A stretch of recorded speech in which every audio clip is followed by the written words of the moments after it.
अस्सलामुअलैकुम everyone, welcome back to the channel Kosher Scientist. उम्मीद है कि आप सब ठीक होंगे और अच्छे से होंगे। This your host Faizan Mushtaq Fariq and today we will discuss about control and coordination, जो कि आपके बायोलॉजी पोर्शन का चैप्टर सेकंड है। ये बेहद ही इंपॉर्टेंट चैप्टर है। बोर्ड्स के हिसाब से भी, सीबीएसई के हिसाब से भी, या किसी भी कॉम्पिटिटिव एग्जाम्स के हिसाब से लाइक एनटीएससी, हर साल इसमें से बोर्ड्स में 2 to 4 क्वेश्चंस आते हैं, चाहे सीबीएसई की बात करें या जेके बोर्ड्स की, और एनटीएससी में भी इससे क्वेश्चन पूछे जाते हैं। तो अब हम स्टार्ट करेंगे इस यूनिट को, कंट्रोल एंड कोऑर्डिनेशन को। पहले हमने 2 हिस्सों में डिवाइड किया, control and coordination in plants and control and coordination in animals. और control and coordination in plants को मैंने फर्दर डिवाइड किया है। पहले हम पढ़ेंगे प्लांट मूवमेंट्स बेटा, उसके बाद पढ़ेंगे प्लांट हार्मोन्स और फाइटो हार्मोन्स के बारे में नेक्स्ट लेक्चर्स में। पहले हम देखेंगे कंट्रोल होता क्या है। कंट्रोल को हम डिफाइन करते हैं, it is the power of restraining and regulation by which something can be started, slowed down or stopped। जैसे इसको मैं आपको एक एग्जांपल के थ्रू समझाता हूँ। जैसे पेन, इसको मेरी फिंगर्स और हैंड ने रिस्ट्रेन किया है, और अगर मैं लिखना स्टार्ट करूँ, यानी कि अगर मैं लिखना स्टार्ट करता हूँ, एक प्रोसेस हो गई, मान लो एक प्रोसेस है लिखना, तो उसको कंट्रोल करेगा मेरा नर्वस सिस्टम और मेरा मस्कुलर सिस्टम। और बेटा अगर मैं ये स्टार्ट करता हूं तो रेगुलेट किसने किया? नर्वस सिस्टम ने स्टिमुलेट किया कि आप लिखो, और मस्कुलर सिस्टम ने इसमें हेल्प की। इसी तरीके अगर मैं अब स्लो डाउन भी कर सकता हूं और रुक भी सकता हूं, लिखना रोक भी सकता हूं, जो कि है जिसको हम डिफाइन कर सकते हैं कंट्रोल बेटा। कोऑर्डिनेशन को हम बोल सकते हैं the working together of various organs of an organism in a systematic manner so as to produce a proper response to the stimulus is called coordination.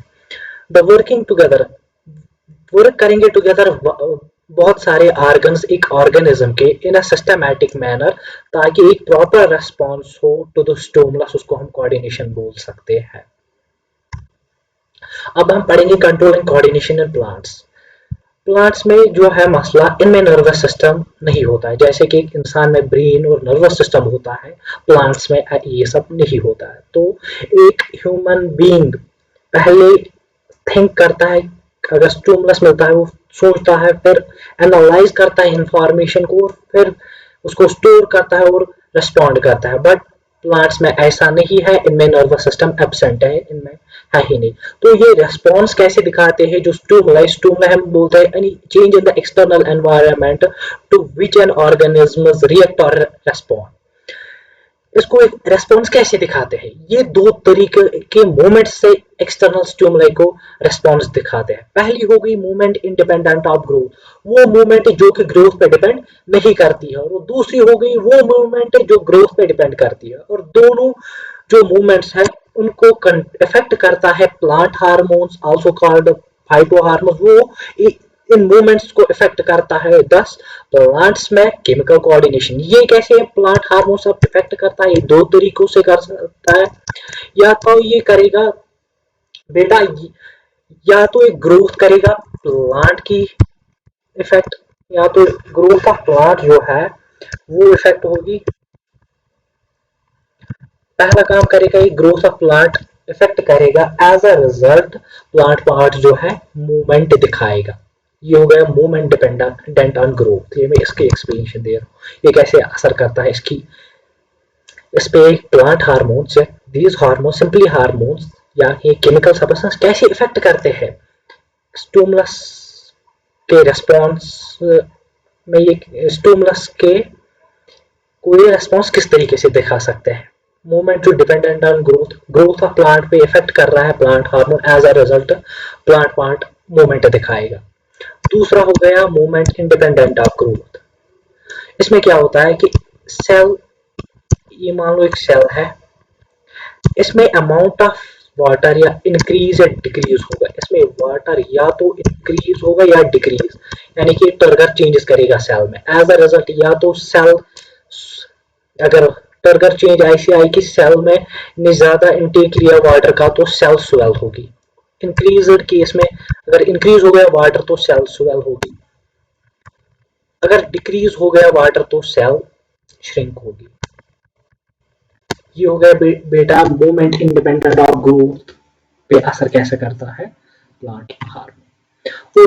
और जो ये है ना प्लांट मूवमेंट्स, ये आपने पढ़े पहले ही कि ये होता है दो तरीकों से। मूवमेंट इंडिपेंडेंट ऑफ ग्रोथ, वो मूवमेंट जो डिपेंड नहीं करती है ग्रोथ पे, उनको दूसरा नाम बोला जाता है नेस्टिक मूवमेंट्स बेटा।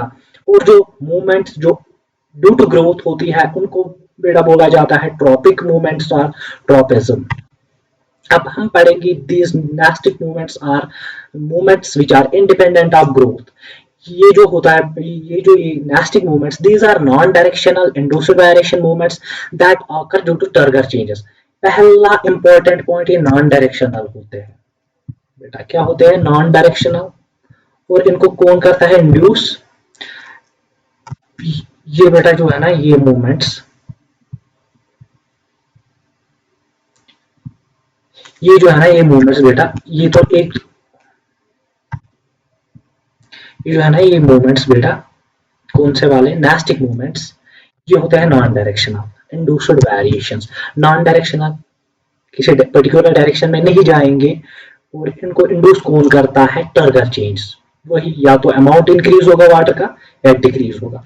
और ये इमीडिएट रेस्पॉन्स होता है स्टिमुलस को, यानी कि ये फ्रैक्शन ऑफ सेकंड्स में आ जाता है और ये ग्रोथ इन्वॉल्व नहीं करता। इंपॉर्टेंट पॉइंट इसमें 3 पॉइंट्स है। Non directional induced due to turgor changes, ये 3 इंपॉर्टेंट। एक तो ये नॉन डायरेक्शनल है, इंड्यूस्ड है, और किससे इंड्यूस होते हैं? टर्गर चेंजेस है। टर्गर चेंज जैसे मैंने आपको बोला, या तो सेल में वाटर इंक्रीज होगा तो सेल स्वेल होगी, डिक्रीज होगा तो सेल श्रिंक होगी बेटा।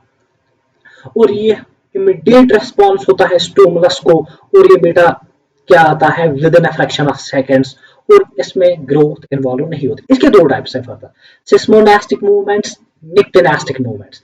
सिस्मोनेस्टिक मूवमेंट्स वो मूवमेंट्स है जो इन रेस्पॉन्स टच होंगे। वो मूवमेंट्स जो इन रेस्पॉन्स टच होंगे उसको बोला जाता है सिस्मोनेस्टिक मूवमेंट्स, और ये वेरी क्विक होते हैं बेटा। और ये किस में देखने को मिलते हैं? Touch me not plant, mimosa pudica, also called लाजवंती, और इसके बहुत सारे नाम्स है। Also this plant response touch stimulus. ये प्लांट किस स्टिमुलस को रेस्पॉन्ड करता है? टच। और इस फिनोमेना को बोला जाता है थिग्मोनेस्टिक।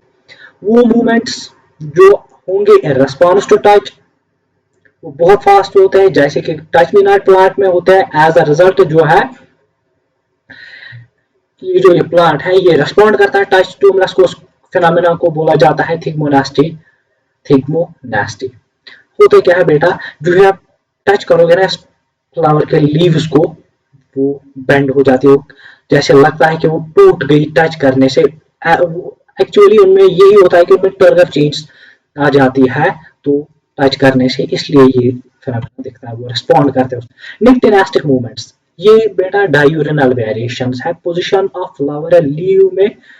जो डायूरिनल वेरिएशन होती है जो 24 आवर्स में आए,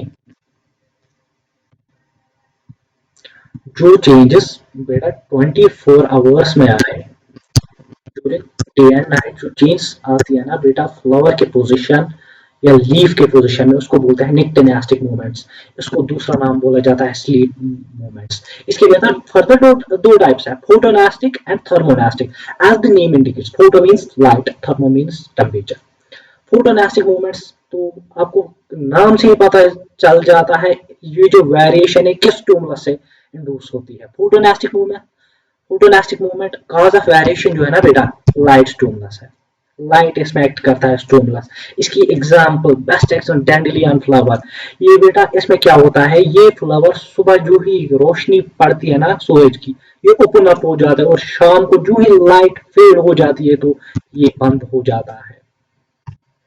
Thermonastic movements, if the diurnal if the diurnal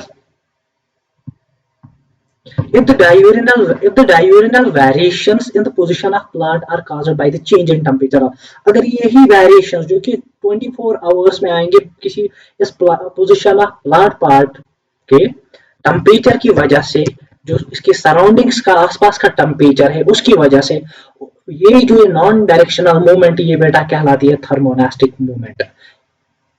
Diurnal variation in the position of plant parts that are caused by the temperature or change in the temperature of the surroundings. Such non-directional movements are called thermonastic movements. अब बेटा ध्यान रखो, आप मैं इस topic इस lecture का आपको करेक्ट बताता हूँ।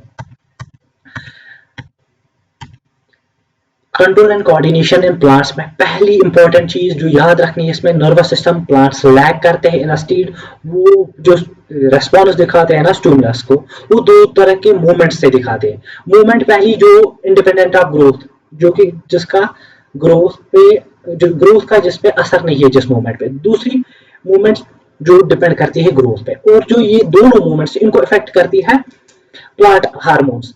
और ये प्लांट हार्मोन्स बेटा क्या करते हैं, केमिकल कोऑर्डिनेशन की वजह से ये इफेक्ट होते हैं दो तरीकों से। या तो ग्रोथ ऑफ प्लांट पार्ट होगा, प्लांट में ग्रोथ आएगी तो एज अ रिजल्ट क्या होगा, प्लांट मूवमेंट दिखाएगा। या तो टर्गर चेंज आएगी, सेल में अमाउंट ऑफ वाटर इंक्रीज होगा या डिक्रीज। अगर सेल में इंक्रीज हुआ वाटर तो स्वेल होगी, कम हुआ तो श्रिंक होगी।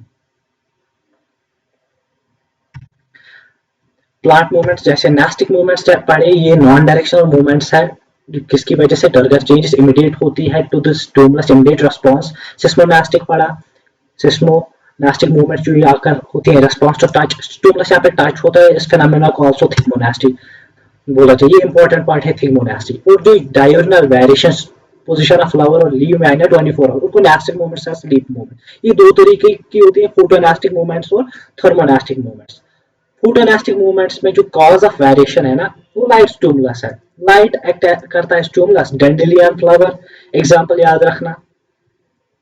और थर्मोनास्टिक मूवमेंट्स में बेटा जो है वो चेंज अगर सराउंडिंग्स का टेम्परेचर हो वो अफेक्ट करता है।